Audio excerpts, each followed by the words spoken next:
കുറേ നാളിന് ശേഷം നമ്മൾ വീഡിയോ ചെയ്യുന്നത്. അപ്പം എല്ലാ പ്രിയപ്പെട്ട പ്രേക്ഷകർക്കും ഒരിക്കൽ കൂടി സ്വാഗതം. വർക്കലയുടെ നൈറ്റ് ലൈഫും അതിൻ്റെ കുറച്ച് വീഡിയോ ഒക്കെ കാണിക്കാൻ ഞാൻ ഉദ്ദേശിക്കുന്നത്. പരവൂർ വഴിയാണ് വർക്കലയിലേക്ക് ഞാനിപ്പോൾ യാത്ര ചെയ്യുന്നത്. പോകുന്ന വഴിയിൽ കാപ്പിൽ ബീച്ച് കൂടി ഒന്ന് കാണുകയും ചെയ്യാം. റോഡിൽ നിന്നിറങ്ങി ഒരു മൺറോഡിൽ കൂടി വേണം ബീച്ചിലേക്ക് എത്താൻ. അത്ര മികച്ച വഴിയെന്ന് പറയാനാകില്ല. പാർക്കിങ്ങിൽ നിന്നും അല്പം ബുദ്ധിമുട്ടേണ്ടി വരും. വന്നിറങ്ങിയപ്പോൾ തന്നെ അത്ര പരിചയമില്ലാത്ത കൗതുകകരമായ ഒരു കാഴ്ചയാണ് ആദ്യം കണ്ടത്. രണ്ടുപേർ തൊട്ടടുത്ത കരയിലേക്ക് നീന്തുന്നു. അതെന്തിനെന്നറിയാം എന്ന് കരുതി അവിടെ തന്നെ ഞാൻ നിന്നു. മറുകരയിലേക്ക് സാമാന്യം നല്ല ദൂരം തന്നെ ഉണ്ടായിരുന്നു. മറുകരയിൽ മറ്റു രണ്ടുപേർ നിൽപ്പുണ്ട്. ഫുഡ് വേസ്റ്റ് എന്തോ അവിടെ ഇട്ടിട്ടുണ്ട്. അതിനുവേണ്ടിയാകാം അവർ ഇവിടെ എത്തുന്നത്. ഏകദേശം 10 കിലോമീറ്റർ പോകണം വർക്കല ബീച്ചിലേക്ക്. അതുകൊണ്ട് തന്നെ അവരെ മറുകരയിലാക്കി ഞാൻ ബീച്ചിലേക്ക് നടന്നു. വളരെ മനോഹരമായ സ്ഥലം. കുട്ടികളും പേരൻസും ഒക്കെ ആയിരുന്നു നന്നായി എൻജോയ് ചെയ്യുന്നുണ്ട്. താരതമ്യേന ചെറിയൊരു ബീച്ചായിട്ട് തോന്നി.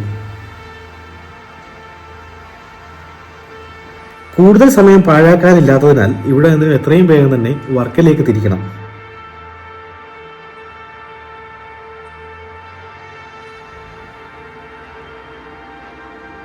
ഈ ബീച്ചിനോട് ചേർന്ന് തന്നെ ഒരു റിസോർട്ടും സ്ഥിതി ചെയ്യുന്നുണ്ട്.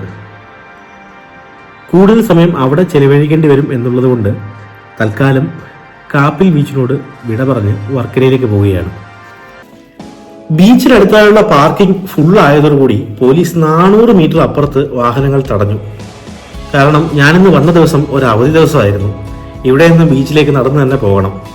അങ്ങനെ പോകുന്ന വഴിയിൽ ഒരുപാട് ഹോസ്റ്റലുകളും ഹോം സ്റ്റേകളും ഒക്കെ ആയിരുന്നു. അതിൽ 1-2 എണ്ണത്തിൻ്റെ നമ്പർ ഞാനിവിടെ കാണിച്ചു തരാം. നിങ്ങൾക്ക് ആവശ്യമുണ്ടെങ്കിൽ നിങ്ങളിവിടെ വിളിച്ചു ചോദിച്ചാൽ മതി. അങ്ങനെ നമ്മൾ നടന്ന് ബീച്ചിൻ്റെ ഏകദേശം അടുത്തായി എത്തി. ഇവിടെ നിന്ന് നോക്കുമ്പോൾ ബീച്ചിൻ്റെ ഒരു വിദൂര ദൃശ്യം കാണാം. ഈ കാണുന്നതാണ് ബീച്ച്. വർക്കല ക്ലിഫ് എന്നാണ് ഇതിന് പറയുന്നത്. ഈ ബീച്ചിന് വർക്കല ക്ലിഫ് എന്ന് പേര് വരാൻ കാരണം ഈ ബീച്ചിനോട് ചേർന്ന് നിൽക്കുന്ന ഈ ചരിവ് തന്നെയാണ്. ഈ ചരിവ് ഒരു മനുഷ്യനിർമ്മിതമല്ല, ഒരു ചെങ്കൽ പാറയാണ്. അതിന് താഴെയായിട്ടാണ് ബീച്ച് വരുന്നത്. അവധി ദിവസം ആയതുകൊണ്ടാവണം സാമാന്യം നല്ല തിരക്കുണ്ട്. താരതമ്യേന ആഴം കുറവായതുകൊണ്ട് കുട്ടികളും മുതിർന്നവരും ഒക്കെ ബീച്ചിലെ കുളി നന്നായി ആസ്വദിക്കുന്നുണ്ട്. വൈകുന്നേര സമയങ്ങളിലാണ് ഈ ബീച്ചിൽ ആളുകൾ അധികവും എത്തുന്നത്. അതുകൊണ്ട് തന്നെ ഈ സമയം ഇതുവഴി നടക്കുന്നത് ഒരു പ്രത്യേക രസം തന്നെയാണ്. ബീച്ചിന് അല്പം ചരിവ് കൂടുതലായതുകൊണ്ട് ആഴത്തിലേക്ക് പോകാനുള്ള ചാൻസ് വളരെ കൂടുതലാണ്. അതുകൊണ്ട് തന്നെ കുളിക്കാൻ ഇറങ്ങുമ്പോൾ അധികം ഉള്ളിലേക്ക് പോകുന്നത് അത്ര സേഫ് അല്ല.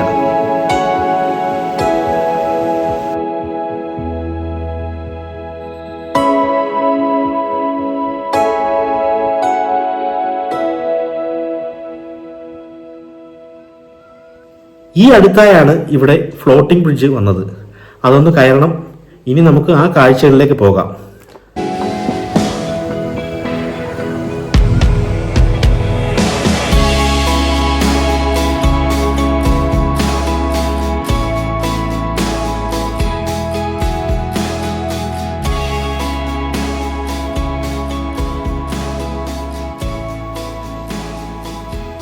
പ്രതീക്ഷിച്ചതുപോലെയല്ല, ശരിക്കും വലിയ തിരക്ക് തന്നെയാണ്.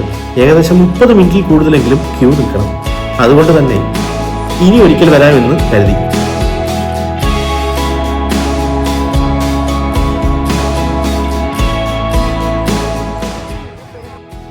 ഇത് മാത്രമല്ല, പാരാഗ്ലൈഡിങ്ങും സർഫിങ്ങും ഉൾപ്പെടെ നിരവധി കാര്യങ്ങളിലൂടെ ഉണ്ട്. അതൊക്കെ നമുക്ക് പിന്നീട് ഒരു വീഡിയോയിൽ ഞാൻ കാണിക്കാം.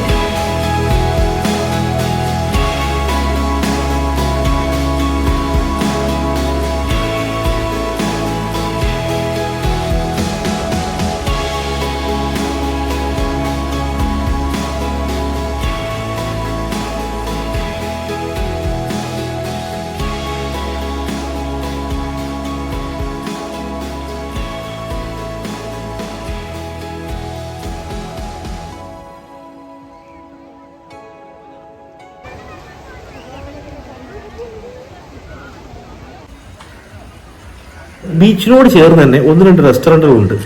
ബാക്കിയുള്ളവയെല്ലാം മുകളിലാണ്.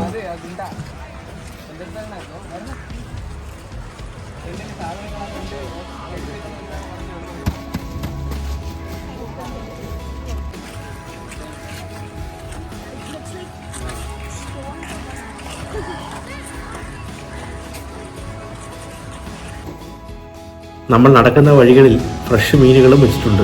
നമുക്കിഷ്ടമുള്ള രീതിയിൽ കറിയായിട്ടോ ഫ്രൈ ആയിട്ടോ നമ്മൾ പറയുന്ന രീതിയിൽ അവരിത് പ്രിപ്പയർ ചെയ്ത് തരും.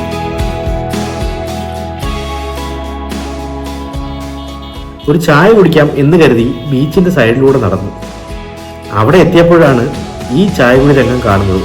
നമ്മളെക്കാൾ നല്ലവണ്ണം ചായ ആസ്വദിച്ച് കുടിക്കുന്ന ഒരാൾ.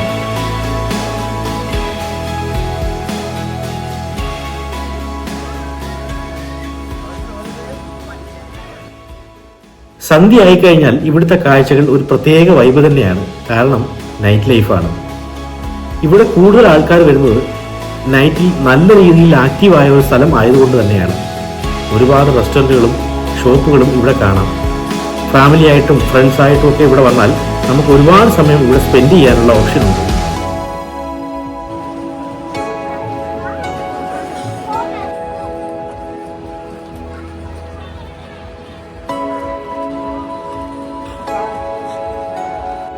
നിരവധി ഷോപ്പുകളും ആൻറ്റിക് ഷോപ്പുകളും ഒക്കെ ഇവിടെയുണ്ട്. ഇത് കൂടുതലും വിദേശികളെയൊക്കെ ഉദ്ദേശിച്ചാണ്.